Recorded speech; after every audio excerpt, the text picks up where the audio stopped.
Ambo pernah jo kawan berdua bapak ibu, kawan sama sekolah dulu kok. Ada kawan kami kecelakaan di Pasaman Barat, di ujung Kadiang Jawa. Dari Bukit Tinggi kami pai berdua joto. Tiba di Lubuk Basuang orang azan zuhur. Langsung di situ kami solat ambo jamak jo asar. Langsung jamak jo asar. Sampai kami di Kinali Pasaman Barat azan asar. Kecik kawan ambo nak, Syekh keciknya kamu. Solatlah orang lah azan. Lanjut jalan, ambolah jamak tadi. Entahlah jamak. Alun leh. Baku di jamak wakan joto pribadi. Musaji banyak bisa berhenti macet indah. Keciknya kamu nak Jawa-Jawa kuliah ke Arab pulang ke Indonesia pamaleh solat keciknya. Rasa kamu jantiak jakun ni bapak ibu. Sumbarang saya mengecik.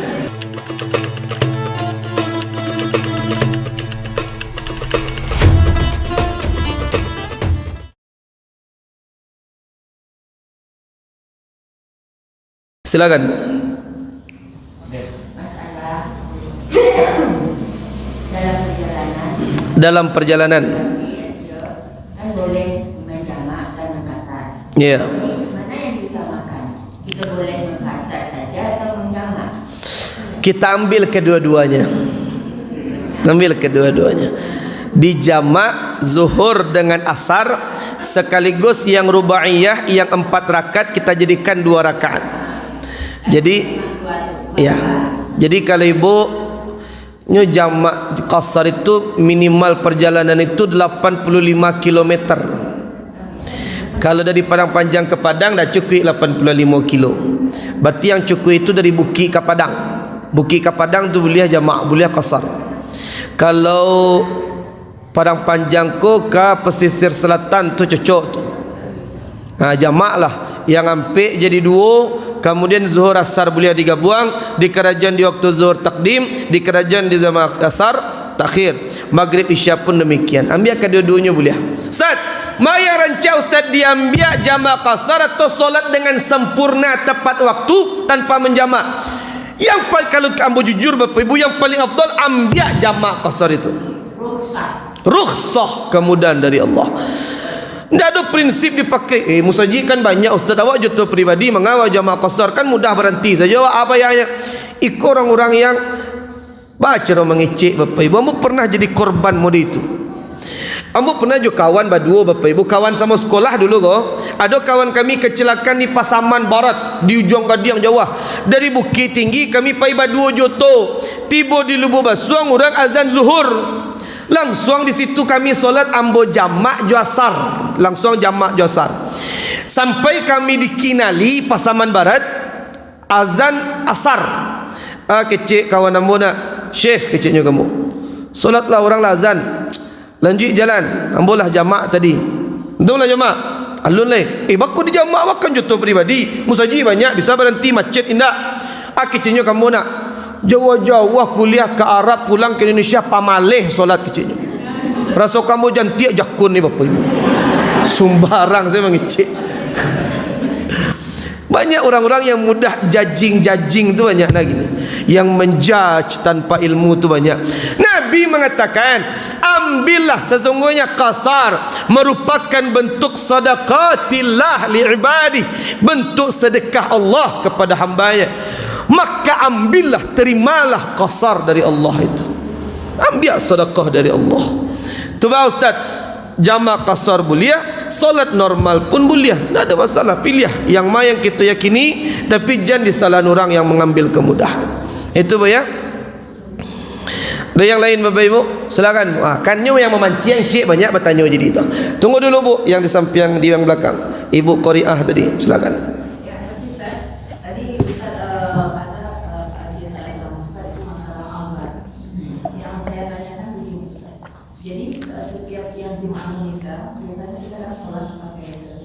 Ya. Jadi ada suatu dulu lah dalam perjalanan ke Padang, jadi ada satu masjid kita sholat di sana. Jadi nggak ada kenal di sana, jadi kita pakai baju aja, pakai bajunya. Jadi tadi Ustaz mengatakan itu masalah aurat, jadi orang pakaian. Jika kita tidak pakai kaos itu menurut syarat sholat gimana? Berarti waktu ibu sholat di jalan itu tidak pakai kaos kaki, kaki nampak. berarti solat ibu waktu itu tidak sah. Cuman ibu tetap mengerjakan solat lihurmatil waktu, untuk menghormati waktu. Tu baca caranya Ustaz, ibu qada solat yang ibu tak sah waktu itu, qada kini. Kapan waktu mengqadanya silahkan, rukunnya sama, niatnya sengajaku mengqada solat. Kalau zuhur, sabi zuhur. Ada mengqada solat Ustaz. 4 ulama mazhab mengatakan sepakat wajib solat yang ditinggalkan itu diqada. 4 ulama mazhab. Yang mengatakan tidak perlu tu Ibnu Taimiyah. Yang lain 4 ulama salaf kampai-kampai mengatakan wajib. Kalau kadang ada ustaz ceramah, solat yang ditinggalkan cukup dengan istighfar saja, minta ampun ya Allah, tak perlu qada. Berbahaya Bapak Ibu. Bikurang azan zuhur ka, Allahu akbar, Allahu akbar. Kecil orang yang pemalas solat, tak usahlah solat istighfar sewa. Bahaya Bapak Ibu. Jadi tetap di qada ya. Solat yang kita tinggalkan qada, yang tak sah qada kini. Lalu Ustaz nyambung pertanyaan, mengqada itu bolehkah berjamaah? Oh enggak Bu, surang-surang qada. Silakan Bu. Habis ko ibu yang di belakang, habis ko yang di ujung. Itu urutannya Bu ya. Silakan.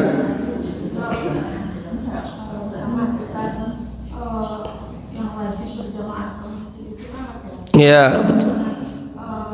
perempuan kan berdiri sholat di rumah. Iya. Tapi sekarang Ustaz, kalau mungkin laki-laki yang wajib ke masjid, kita sama tahu itu banyak jamaah perempuan daripada laki-laki. Iya. Bagaimana pandangan Ustaz seperti itu? Bagaimana kami sebaiknya?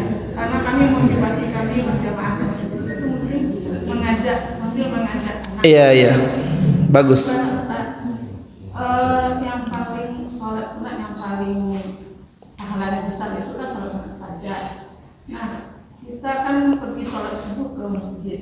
Kita mau juga mengerjakan sholat tahiyat masjid. Tapi kita nak mau ketinggalan fajar. Tapi takut ramah. Nanti bagaimana sebaiknya? Ambo Jawa yang kedua dulu ya, kan itu singkat. Ustaz, ambo niyo kamu saji salat subuh ingin mendapatkan keutamaan salat sunnah fajar lebih baik dari dunia dan seisinya. Cuman ketika sampai di masjid waktu qomat tinggal 1 menit atau 2 menit, hanya bisa 2 rakaat. Mana yang dikerjakan Ustaz? Ibu kerjakan qabliyah bukan tahiyat. Pilih qabliyah, otomatis pahala tahiyatul masjid ibu dapat. Tapi kalau ibu kerjakan tahiyat, qabliyah ibu tidak dapat. Nah, itu ibu ya. Yang pertama, Ustaz, yang ditekankan ke masjid itu kan laki-laki ke masjid. Bahkan Nabi mengatakan la uharriqanna alaihim buyutahum. Siapa yang tidak ke masjid, saya bakar rumah mereka, kata Nabi. Kira-kira kalau Nabi kau ada di Padang Panjang lah banyak rumah dibakar Nabi. Lah habis mungkin nak lah panik damkar memadaman mungkin. Jadi tu baca wanita, Ustaz wanita kan niolo kamu saji Ustaz biar dapat ilmu. Tunggu dulu. Wanita itu memang kata Nabi sebaik-baik solat wanita itu di rumah. Tapi tunggu dulu. Di zaman Nabi itu dulu Bapak Ibu, kalau wanita ke masjid diperkosa, dipukul, bahkan wanita muslimah di pasar Bani Qainuqa disingkapkan jilbabnya, dipermalukan. Makanya kata Nabi, hei wanita, solat saja di rumah, tidak usah kamu saji, berbahaya. Kini yang bertanya zaman kini, Bu, Ustaz Abdul Somad datang ke Padang Panjang, ibu tiba biasanya tidak tiba di jalan menuju kamu saji, tapi tabligh akbar ada tak yang memperkosa ibu?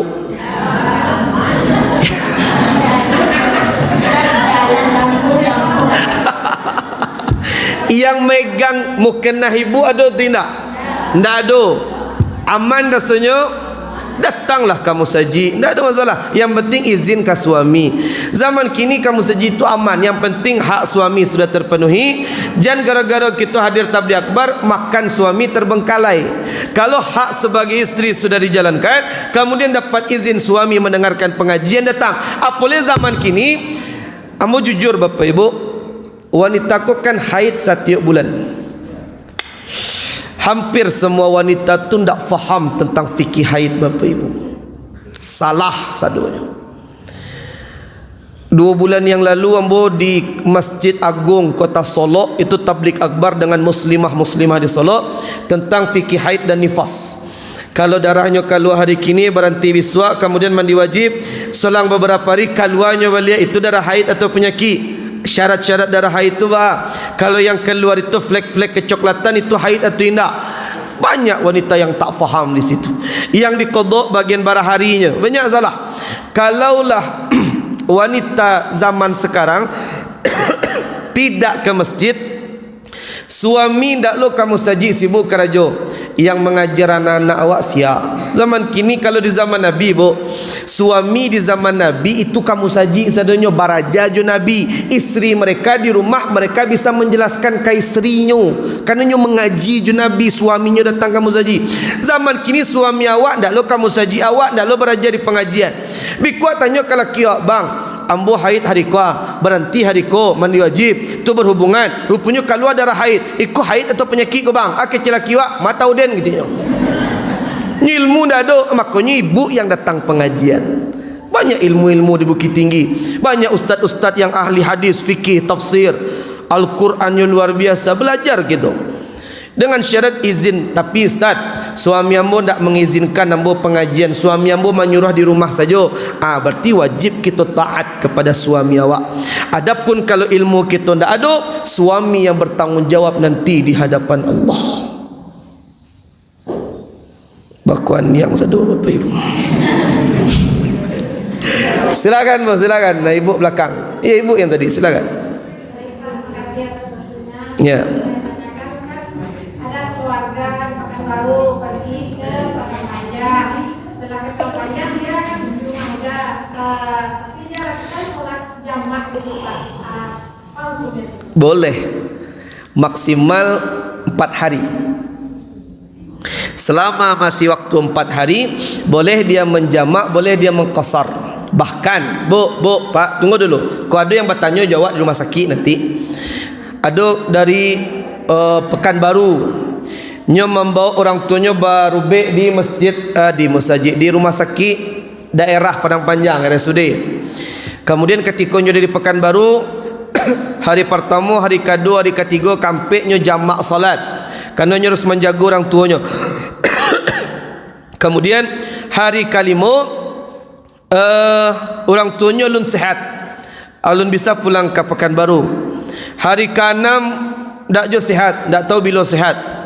Selama maksimal 19 hari kata Nabi dalam sebuah hadis, kalau nyo dak tahu memang bila nyo ka pulang, bila orang tuanya sehat, bila nyo sehat dak tahu, selama 19 hari boleh dia menjamak solatnya.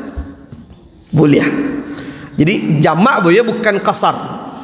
Boleh jamak. Bako boleh ustaz. Karena jamak itu memang waktunya tidak terbatas. Tapi kalau orang melakukan perjalanan itu maksimal sampai hari. Kalau nyo tahu bila nyo kembali sampai hari. Tapi kalau dia penyakit dah tahu nyo bila sehat, boleh sampai nyo sehat, sampai nyo balik ke Pekanbaru, boleh nyo menjamak salat. Itu boleh. Jadi keluarga ibu tadi itulah batua. Tiba nyo di rumah di Padang Panjang, nyo jamak, nyo qasar salat boleh. Maksimal sampai hari nyo di Padang Panjang. 3 hari nyo di Padang Panjang, selama 3 hari boleh dia jamak qasar. 2 hari boleh jamak qasar, maksimal 4 hari. Silakan Bu.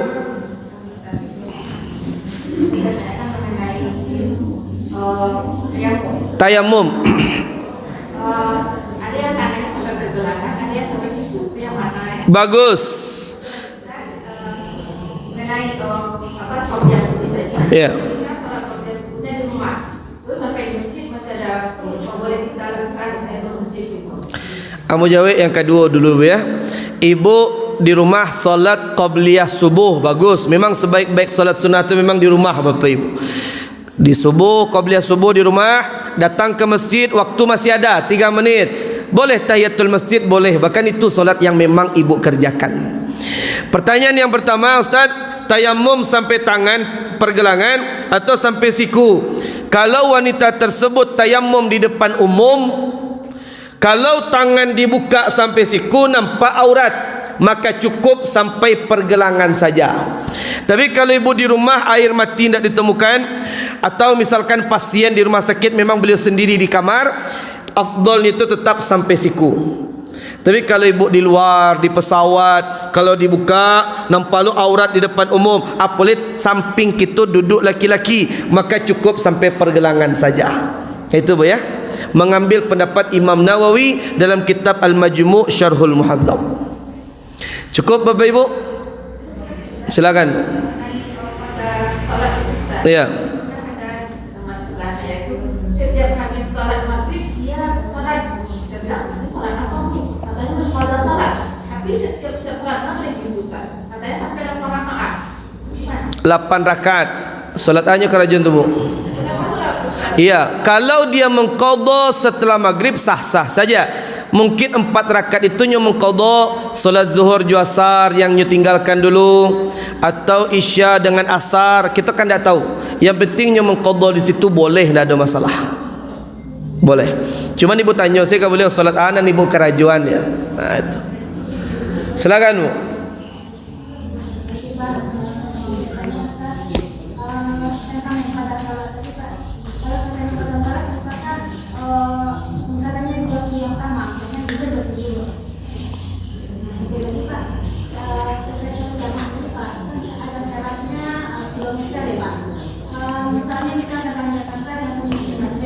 Ya.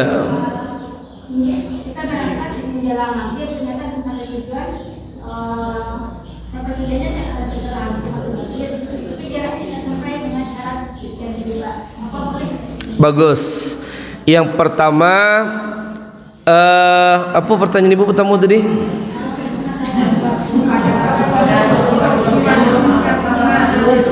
Oh ya, mengqadha solat tidak harus di waktu yang bersamaan. Setelah selesai salat zuhur, ibu qadha salat subuh boleh. Ibu qadha salat asar yang ditinggalkan tahun-tahun dulu boleh. Kemudian pertanyaan ibu yang kedua, ibu perjalanan tidak sampai 85 kilo. Cuman karena macet sampai di tempat tujuan isya. Maghrib tu tinggal. Ibu niat maghribnya tidak jamak, tapi niatnya qadha. Ibu mengqadha salat maghrib qadha bila ism. Ibu mengqadha dan ibu tidak berdosa di situ. Karena disebabkan karena macet. Ada pendapat ustaz mengatakan boleh jamak. Ambil pendapat itu silahkan. Tapi dalam mazhab Imam Syafi'i qadha saja. Jadi solat isya tepat waktu, sedangkan maghribnya itu niatkan qadha. Sengaja kau solat maghrib qadha. Kenapa di qadha? Karena mengerjakan maghrib sudah di waktu isya, di luar waktunya. Itu ya. Itulah kajian kita Bapak Ibu. Ya. Ada bak mandi. Seandainya